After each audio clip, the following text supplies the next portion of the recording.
decentralization agenda. The president gave the charge during the swearing-in of Mr. Yamson at the Jubilee House yesterday. The short ceremony was attended by the friends and family of Mr. Yamson, including his father, Dr. Ishmael Yamson, and senior government officials, including the Chief of Staff, Julius Debra. A major policy shift announced by the president is the government's commitment to directly transfer at least 80% DACF allocations to district assemblies in the 2025 budget. This move seeks to eliminate bureaucratic delays and empower local authorities. The president added, in the past, as much as 47% of the common fund was retained at the center, leaving assemblies with little discretion. President Mahama said, this new policy will ensure funds are released on schedule and in full, because development cannot wait.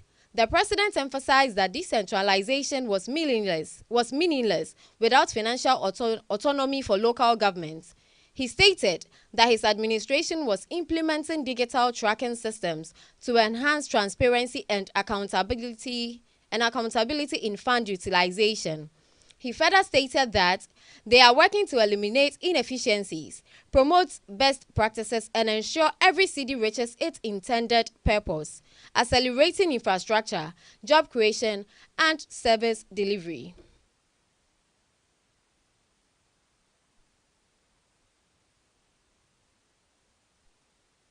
You are listening to Big Family Radio. Big Family Radio. Obiase Eye. Remitting at least 80% of DACF allocations directly to the districts. In the past, in some cases, as much as 47% of the common fund was dispersed from the center, leaving very little at the discretion of the assemblies. This policy is designed to eliminate unnecessary delays, reduce bureaucratic inefficiencies, and empower local authorities to plan and execute development projects with certainty. By strengthening the financial autonomy of district assemblies, we are not only reinforcing the constitutional principle of decentralization and equitable development, but we're also ensuring that communities across Ghana receive the resources they need to drive economic growth, infrastructure expansion, and essential public services. Still in the office of the president, President John Dramani Mahama has sworn in Michael Harry Yamson as the administrator of the District Assembly's Common Fund, DACF. Mr. Harry Yamson was sworn in today, Tuesday, 25th, 2025, at the Jubilee House yesterday. The swearing-in ceremony comes after the appointee went through a successful vetting and was unanimously recommended by the appointees committee. Michael Harry Yamson appeared before Parliament's Appointment Committee on Thursday, March 20th, 2025 to be vetted. The president at the ceremony was confident Mr. Yamson would deliver on his core duties at the DACF. The president further underlined the importance of efficient fund management, stressing that while competent administration of the DACF is essential, the timely, efficient, and adequate disbursement of resources is just as critical for the success of local governance. He also stated that beyond the need for competent administration of the fund, his government fully recognizes that timely, efficient, and adequate disbursement of resources is equally critical to the success of local governance. Parliament approved Michael Harry Yamson as the administrator of DACF on March 21st. His appointment was confirmed following an unanimous recommendation by the Appointments Committee, which cited his competence, extensive expertise, and ability to manage the responsibilities associated with the role. Thank you very much. Your Excellency, the Vice President, the Chief of Staff, Senior Staff of the Presidency, Honorable Ministers of State, members of the Council of State, and our friends from the media, Constitution, and Section 3 of the District Assembly's Common Fund Act 1993, Act 455, which mandates the President with parliamentary approval to appoint a competent individual to oversee the management of the fund. I wish to extend my gratitude to the Right Honourable Speaker and the Honourable Members of Parliament for their swift and diligent vetting process, ensuring that nominees for key executive roles are thoroughly assessed and promptly approved. The level of efficiency and commitment to strengthening governance and upholding institutional integrity is deeply appreciated. In my recent address in Tamale, the Northern Region, I emphasized the crucial role that every part of Ghana must play in our nation's development. For Ghana to reach its full potential, we must harness the unique strengths of our diverse geographical, cultural, and social systems. Every village, town, city, or district has unique advantages, and when fully utilized, these advantages contribute significantly to our collective progress as a nation. Alignment Act of 2017, Act 947, significantly reduced the financial resources that were made available to district assemblies, and thereby restricting their capacity to undertake critical development projects. Away from that story, Parliament on Wednesday, March 26th, passed a bill to abolish the controversial electronic transfer levy, known as e-levy. The move to abolish the tax has been widely welcomed by many Ghanaians. The bill will now be sent to President John Mahama's desk for accent. The e-levy was introduced in 2022 by the previous NPP administration. It was designed to impose a 1.5% tax on electronic transactions such as mobile money transfers, bank transfers, and online payments. While others argue that the levy would help generate revenue for infrastructural development, it faced significant opposition from the public, businesses, and political figures who expressed concerns about its impact on digital transactions and the economy. Since its introduction, there have been protests and public outcry, with critics arguing that it is disproportionately affected it has affected low-income earners and the unbanked population. The bill's passage through Parliament marks a significant step towards scrapping the e-levy, but its figure now lies in President Mahama's hands. President Mahama and the NDC promised to abolish the tax and made it a huge campaign message ahead of winning the December 2024 general elections. When the question was put in Parliament on Friday, there was not a single dissenting voice challenging the move to outlaw the tax. Mr. Speaker, I beg to move that the Electronic Transfer Levy Repeal Bill 2025. Mr. Speaker, with your indulgence, if the Minister for Finance can take item 50, motion for the third reading of the bill. Yes, Honourable Minister, motion number 50.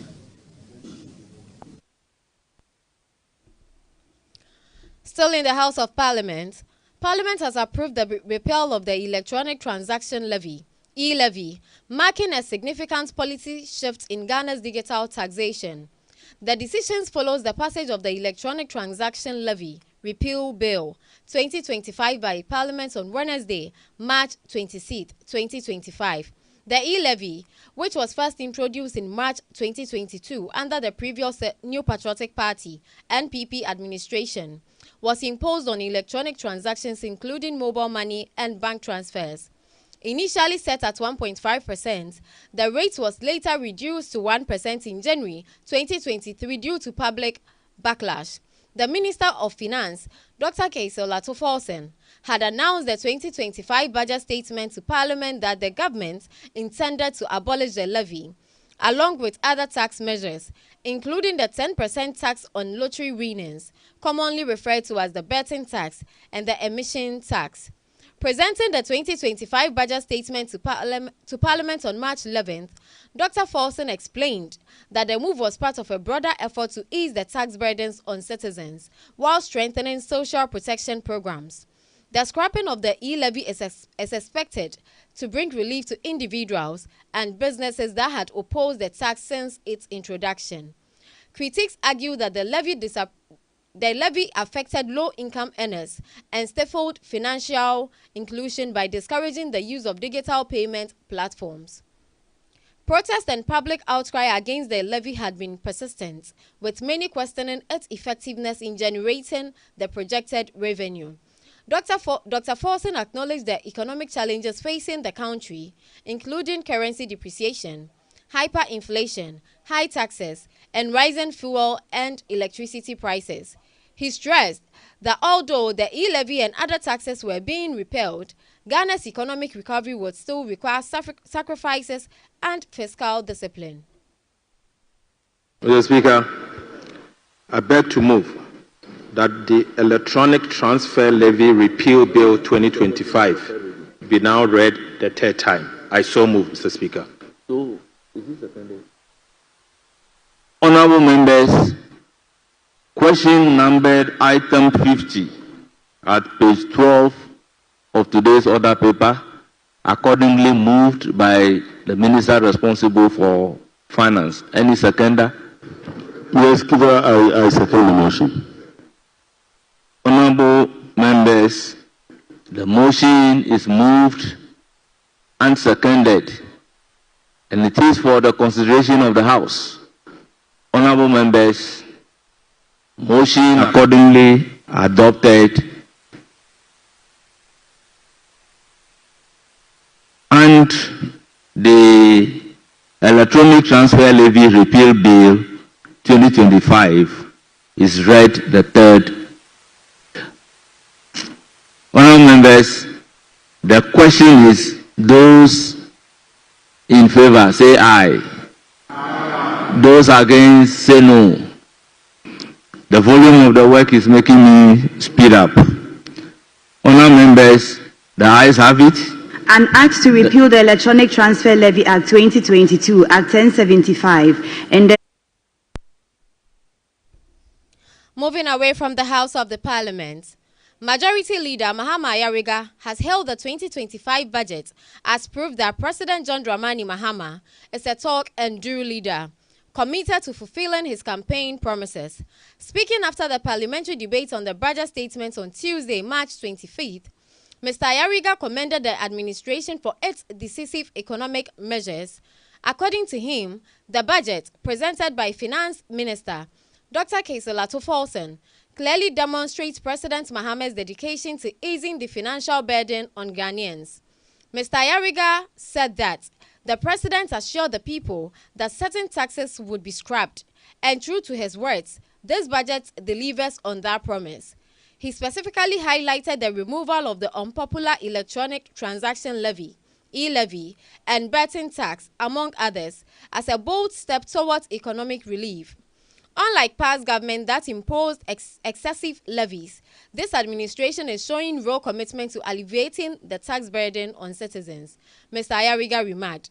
The majority leader further emphasized that the 2025 budget signals a shift towards a more progressive and people-centered economic policy. According to him, this is leadership in action. President Mahama is demonstrating that governance is about delivering on promises, not just making them. This budget is a statement to his vision for a fairer economic. Budget clearly establishes President John Dramani Mahama as a talk and do president of Ghana. Talk and do president of Ghana. Mr. Speaker, President John Dramani Mahama promised to abolish e-levy. E-levy, Yamutu. E-levy abolished. Talk and do president. President John Dramani Mahama promised to abolish the betting tax. Betting tax, Yamutu. Talk and do president. President John Dramani Mahama promised to abolish emission levies. Mr. Speaker, the budget policy promises to do that. Talk and do president. Mr. Speaker, President John Dramani Mahama promised to abolish the VAT on motor vehicle insurance policy. Mr. Speaker, that is also going. Talk and do, President. President John Dramani Mahama promised not to tax small-scale miners. Mr. Speaker, that is also going. Talk and do, President. Mr. Speaker, President John Dramani Mahama promised to stabilize the city by establishing the Ghana Gold Board. That is also happening. Talk and do, President. President John Dramani Mahama promised to reduce the size of government and cut down on government expenditure. Mr. Speaker, ministries are being reduced from 30 to 23 and ministers reduced from 88 to 60. Talk and do, President. The former majority leader, Osei Mensah Bonsu, has questioned the competence of persons mandated with the establishment of the gold board. According to him, people taxed for the purpose lack the competence and work experience to deliver efficiency, and it is a good intent that they have expressed. You expect to populate the board with people with demonstrable competencies in commodity trading and so on. If you take people with no work experience, job for the boys, we can't leave the country's goals in the hands of such people. The former MP added, if we get it wrong at the very outset, it will be dangerous for us as a country. He spoke at a public dialogue on the 2025 national budget organized by the Kumasi Bloc Members of Parliament. By the NDC's manifesto promise, the Ghana Gold Board is being established to regulate the small-scale mining sector. Acting CEO of the Precious Mineral and Marketing Commission, Sami Jemfi, is tasked to lead the formation of the Gold Board. Already, the group has been meeting and soliciting views from players in the mining industry. The Kumasi dialogue by the parliamentarians was themed, accessing the 2025 budget, implications from Kumasi's development and the way forward. Attempts to stabilize exchange rate through gold marketing. So gold board now almost say and the queen it's a good intent that they've expressed. However, this is a new program. It's how we board no constitute board no. You expect to populate the board with people with demonstrable competencies in commodity trading and so on. Okofa obia 77 previous. Onya you may be other as a job for the boys.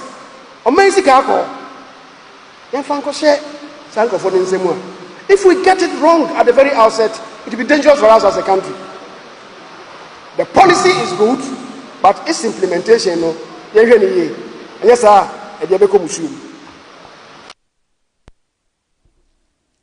Away from that story, the acting managing director of the Precious Minerals Marketing Company, PMMC, Sami Jemfi, has announced that the Gold Board bill, once enacted, will empower appointed inspectors with special authority to combat illegal gold smuggling.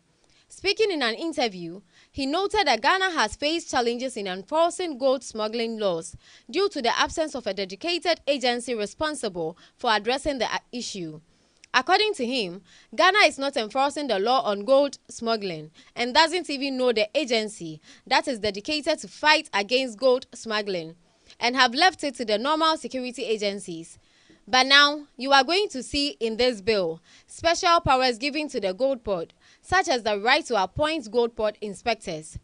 He explained that under the bill, Gold Board inspectors will be granted the same authority as police officers, allowing them to conduct searches, request documentation, confiscate illegal traded gold, and prosecute offenders. If they have cause to believe that you are engaged in illegal gold trading or smuggling, they can seize your gold, they can impound, they can confiscate, they can go to court for such warrants by themselves. He added, Sami Jemfi added that the initiative will create a task force that will collaborate with national security, the Ministry of the Interior, and the Ministry of Defense to enhance enforcement efforts. This is going to be special. Let the bill be passed and let the president assent to it.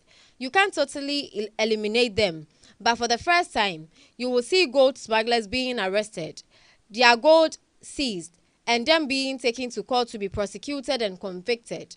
He emphasized. Currently, when was the last time, Evans, you've done this work for ages, you are one of the most respected journalists in Ghana. When was the last time you heard that a gold smuggler has been arrested and his gold has been confiscated? When was the last time? We are not enforcing the law on gold smuggling. And we don't know the agency that is dedicated to the fight against gold smuggling. We are not. We've left it to the normal security agencies. We are not. But now you're going to see in this bill special powers given the gold board. Such as? Such as the right to appoint inspectors, gold board inspectors, who have the same powers as police officers, who have powers to come to your office if they are under reasonable suspicion that you are dealing in gold illegally.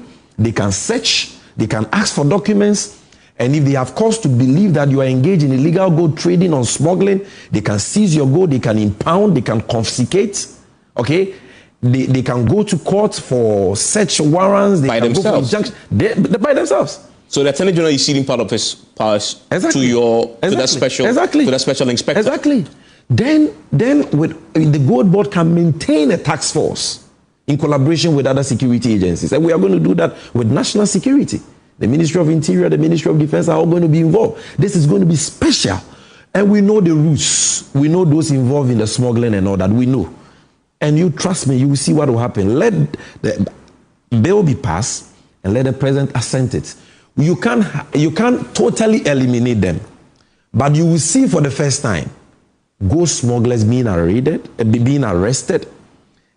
their gold being seized, and they being taken to court, prosecuted, and some being convicted. And once that is done, once that deterrence is achieved, you believe the problem of smuggling is high. Away from the office of Honorable Sami Jemfi, the Minister of Energy, John Jinapor, has announced that the government will launch a criminal investigation into the disappearance of over 1,300 containers belonging to the Electricity Company of Ghana. Speaking to the media, he emphasized the need for a forensic probe to uncover how the containers were removed from the port and where they ended up. And what happened is that, on assumption of the office, I had a briefing, and even at the transition, we got to know that ECG had some containers stuck at the port. According to him, his briefing on assumption of office indicated that they had about 2,500 containers stuck at the port. I visited the port myself and got to know that there was a demurrage of about 1.5 billion. He further explained that after a physical count, an investigative committee found that, contrary to ECG's claim of 2,491 uncleared containers, more than 1,300 of those containers were unaccounted for. 2,491 containers. ECG itself presents as containers held at the port. 1,328 cannot be accounted for. That is very serious, and that's very alarming.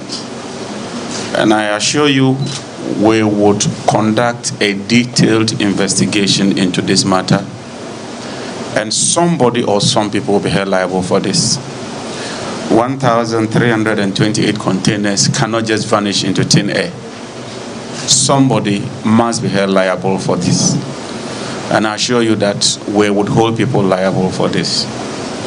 And whatever it takes, we'll work with the Attorney General, we'll work with the police, and ensure that whichever group, whatever people are responsible for this, are brought to book. And that we retrieve either the containers or the monetary equivalent of these containers. And that I assure you that this ministry would pursue this to its logical conclusion. We've also decided that we would move the rest of the containers into a secured warehouse. And let me thank the National Security Coordinator in his office for assisting us so far. They've taken delivery of some of these containers, I've written to National Security to provide us with 24-hour security. We have a detailed catalog or inventory of all these containers, their serial numbers, and everything, and put it in a system where the minister, ECG, national security, and if the presidency is interested, everybody will monitor these containers. We'd also have to change the procurement processes at ECG. It can't be business as usual, and I can assure you that we intend to take some swift, far-reaching measures to ensure that the right thing is done. We are not targeting anybody. We have no particular person in sight, but whoever is superintendent over this, especially the former managing directors, they will be held liable, and they have to answer for their stewardship, and that is the essence of public office. Today, as I speak to you, Tallow has shut down their pipeline because of accumulated legacy debt. And I've had to go and see the Minister of Finance to use the taxpayers' money to find a solution to this challenge. If we do not resolve that immediately, it means that we cannot deliver power. And so ECG is critical. If we don't get ECG fixed, we'll continue to have serious challenges which will impact power delivery and even the delivery of petroleum products. Away from that story, the minority in Parliament has slammed the Attorney General and Minister for Justice, Dr. Dominic Ayeni, for attempting to intimidate members of Parliament, MPs, and undermine the constitutional immunity granted to lawmakers. Underscoring the crucial role of the legislature in holding the executive arm of government accountable, the minority emphasized that legislators must be free to expose wrongdoing without fear of retaliation. Addressing the media in Parliament yesterday, the legal counsel for the Minority Caucus and MP for Swami, Mr. John Darko, expressed concern over what he described as an attempt to diminish the immunity that allows MPs to speak freely on matters of national importance. And this is very unfortunate. We acknowledge that parliamentary immunity is not absolute, but we will not be intimidated by threats of defamation suits from the Attorney General or his associates. The minority's reaction followed remarks by the Attorney General suggesting that parliamentary privilege does not grant MPs the right to defame individuals. Mr. John Darko defended the principle of parliamentary immunity, stressing that it is essential for ensuring open and honest debate in the legislative chamber. He reminded the Attorney General of the principle of separation of powers, stating that Parliament has a duty to scrutinize the actions of the executive. He added that the Attorney General must be reminded that the purpose of separation of powers is to protect individual liberties. The learned Attorney General of Article 14 of the Constitution, which talks about the protection of personal liberty. We are here to remind him that that provision is still part of our laws. We are here to remind the learned Attorney General that Article 15 of our Constitution, which talks about human dignity, is still part of the laws of this country. Articles 18 and 19 of our Constitution, which deal with the protection of privacy, of home and property, and of course due process, have not been repealed from our Constitution. And for that matter, any person who is given the opportunity as our learned Attorney General to enforce our law must do so within the provisions of this Constitution. The learned Attorney General in his presser said, among other things, that the MPs, including the minority leader, cannot use constitutional immunity to defame others. The learned Attorney General sought to create the wrong impression that the minority leader's presser was done to defame some members of the security apparatus. We see the attempt to belittle the immunity granted to parliamentarians to speak freely on issues of national importance as very, very unfortunate. We are aware that parliamentary immunity is not absolute. We are aware of that. It has its limits. But we shall not be intimidated by threats of defamation suits either from the Attorney General or from his assigns. Has the Attorney General forgotten so soon, since he joined the executive branch, that it is the responsibility of the legislature to hold the executive branch accountable. Has he forgotten? We need to ask him. Because a few months ago, he was a full member of this chamber until he joined the executive. As members of parliament, we shall use the privileges accorded to us under the constitution to protect every Ghanaian whose right is trampled upon by the executive. The AG must be reminded, as all of us. Moving to international story. At least 24 people have been killed as multiple wildfires continue to ravage South Korea's southeast region. Most of the victims are in their 60s and 70s, authorities say, adding that some 26 people are injured, with 12 in critical condition.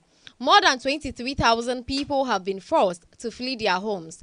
The unprecedented crisis is rewriting the record books for the worst wildfires in our nation's history. Acting President Han Duck-soo has said the fires gutted a 1,300-year-old temple in Useong City, where many cultural relics were removed and transported to safer ground. The fire started in Sancheong County on Friday and later spread to Useong County, fueled by strong and dry winds. They spread to the neighboring counties of Gyeongbuk, Useong, Andong, Cheongsong, Yongan, and Sancheong. On Tuesday, the National Fire Agency raised the crisis to the highest fire response level. On Wednesday, a firefighting helicopter crashed in the mountains of Useong, killing the pilot. Officials are investigating the cause. Thousands of firefighters and about 5,000 military personnel have been deployed to contain the flames, as well as helicopters from the U.S. military stationed in Korea. Wildfires are relatively uncommon in South Korea.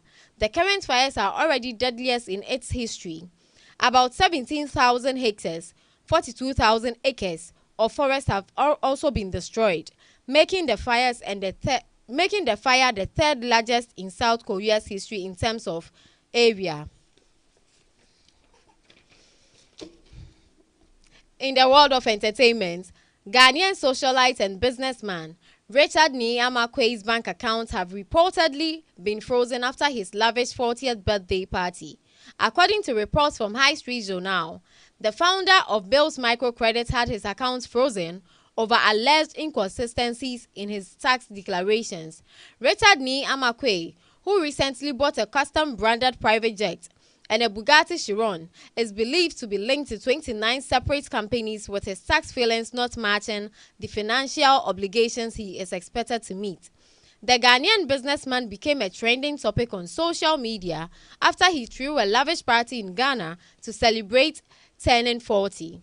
Top celebrities from all over the world were in attendance, including Nigerian stars such as Davido, RMD, Ramsey Noah, Ini Edo, Rita Dominic, among others. The lavish occasion was said to have cost the celebrants an estimated $2 million. News of the alleged freezing of Richard Niyamakwe's bank account over tax concerns spread on social media, and it got netizens dropping their hot takes.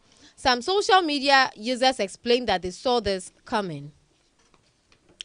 To end the news, the headlines again. Parliament has passed bill to abolish the e-levy. President Mahama has pledged 80% direct fund allocation. You cannot bully us, says the majority to the Attorney General, Ayeni. The 2025 budget shows Mahama is a talk and do president, Mahama Ayariga has said. At least 24 dead in South Korea's worst ever fires. Thank you for watching News at 6. Now to acknowledge my sponsors, Sasa Akosia Depa, Ejata, Abena Papebi, and White Skin. Also to acknowledge my sponsors, Center for Trade, Big Family Multimedia Institute, BFM Store, Trustees Network Group.